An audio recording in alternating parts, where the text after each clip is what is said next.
All right, let's get a check on the commodities market now with Mr. Bismarck Urani, MD, CEO of Financial Derivatives Company. Great to have you on the show, sir. Good morning.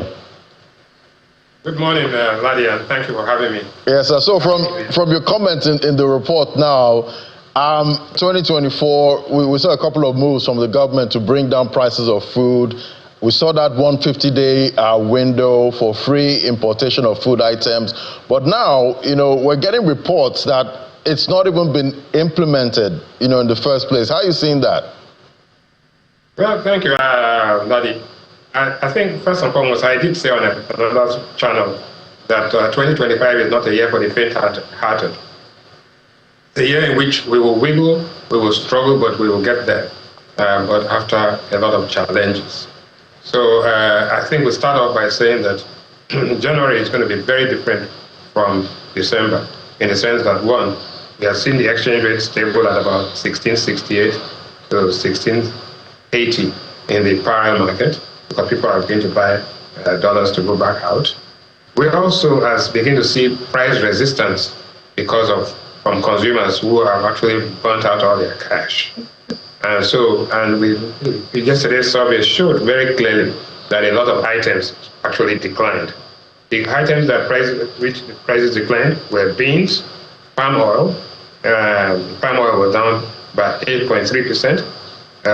Beans dropped by almost 8.11, and vegetable oil actually dropped by 15% from 23,000 to 19,500.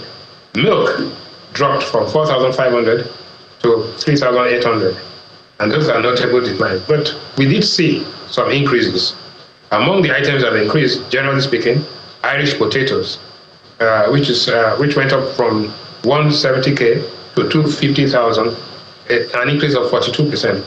And we try to ask ourselves, and one of my colleagues is going to be talking about that on Business Inc., why are Irish potatoes increasing in price? One, the problems in Jos and Plateau, but two, I begin to see people who are buying burgers with chips, fish and chips, chicken and chips. So it's becoming a new wave of using chips as against plantain, that is potato chips, as against plantain and against yam chips. So that swing, because the price of potatoes were relatively stable in the last year, I've now seen a surge in that direction.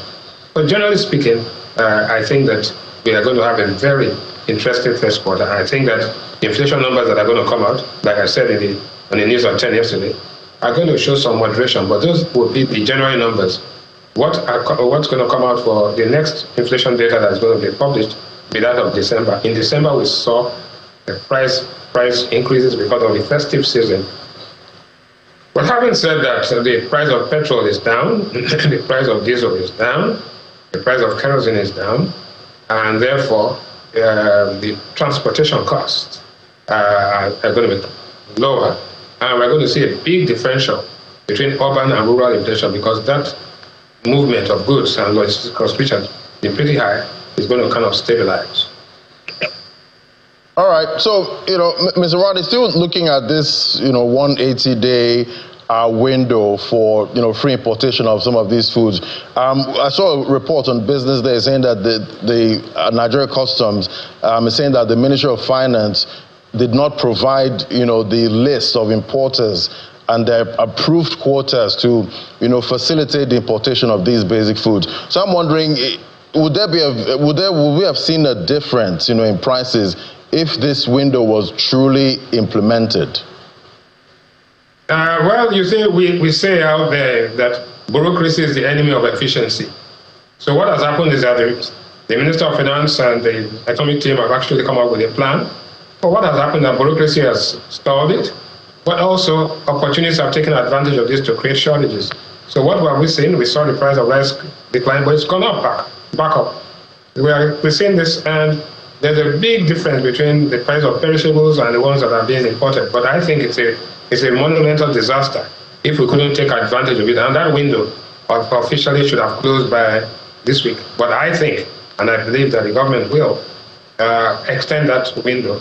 But whether the window is open from now till forever, until the bureaucracy is out of the way, so that people can bring in these commodities, and at the same time, pass on the price benefit to the consumers.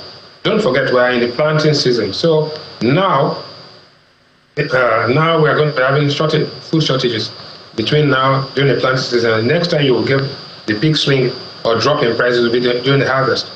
This will be a major problem, because the aspiration of getting inflation down to 15%, which was announced by the federal government, may not be met. And first and foremost, I don't think that was going to happen. Our projections are for 27%. So even to get down to 27% will require a lot of work. And that work means that we have to get rid of the bottlenecks in the system. The major bottleneck is bureaucracy. The second bottleneck is speculation and gouging of customers. And the third bottleneck, actually, whether you like it or not, are the leakages in the system, the leakages that people make money out of it at the expense of people. The beneficiaries of injustice are quite more than the beneficiaries of policy. Because I'm wondering, at one point, will Nigerian consumers get a break? Because we're still seeing projections for January. It seems food prices might still stay elevated. No, I think that the prices begin to moderate as January happens. But between January and February, and traditionally over the years, over the decades, January is always the time when prices fall. Why? Because people have finished all their money in December. They spent even the money they didn't earn. 2, January they pay school fees. 3, this is the time when you just announced that there's an increase in electricity tariff. Very likely and almost imminent that there will be an increase in the telecoms tariff. Even though these things, the increase in tariffs in electricity and telco is going to lead to increased productivity, but the lag between when the prices go up and when the impact is felt is going to be a bit long. So, like I said at the beginning of this program, 2025 is not a year for the faint-hearted. You've got to be strong, you've got to be resilient, you've got to have some capacity to withstand the shocks, especially with the strong and strict budget constraint. People are going to switch and substitute from one type of good to the other, and many people are just going to cut back on their expenditure. Definitely, it's going to be a tough quarter, but it's going to be a better quarter than this time last year. This time last year, we were in deep trouble. Now we are in what I can call mild trouble. So, Mr. Ronnie, do you see some kind of light at the end of the tunnel, or is it a freight train coming at consumers? No, I see light at the end of the tunnel. In any case, we project that there will be growth of about 4% this year compared to growth of about 2.5% a year and a half ago. So growth is everything, and the investments begin to come in. But I don't want anybody and all of us to be swayed or carried away by this misguided enthusiasm that things are going to turn around very quickly. I think the worst thing to do is to have a crisis of false expectations. Let us be very intentional, very strategic, but very measured in what we do and what we expect. Remember, talk is cheap. People are going to be saying all sorts of things. But there's a big difference between analysis and propaganda. So we are going to have to stay our way to be on a really realistic path. And that's what I'm emphasizing this morning.